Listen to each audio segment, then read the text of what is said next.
London में फ़लस्तीनी mission मुकम्मल, सिफारत खान में तब्दील, फ़लस्तीनी परचम लहरा दिया गया। बरतानिया ने फ़लस्तीनी रियासत नक्शे में शामिल कर लिया। फ्रांस समेत मुख्तलिफ ममालिक आज अक़वाम मुत्तहिदा इजलास में फ़लस्तीनी रियासत तस्लीम करने का ऐलान करेंगे।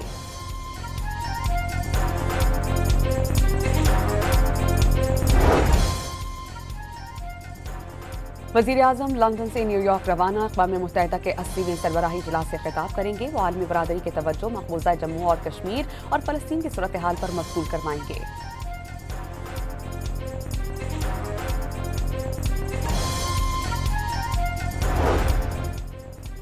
पाकिस्तान ने फ़ाखर ज़मान के गलत आउट का मामला उठा दिया। मैच रेफरी एंडी पाइक्रॉफ्ट को टीवी एम्पायर के खिलाफ शिकायत कर दी गई।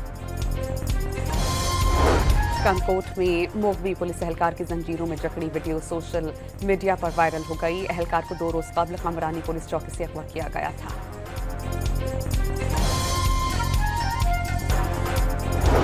और कराची में IBFAS टीचर्स का ऑफर लेटर ना देने पर एहतजाज। रेड जोन में दाखिले की कोशिश पर मुतादिद टीचर्स को हिरासत में ले लिया गया। मुजाहिरीन ने करीबी सड़क पर मौसीकी की महफिल सजाई।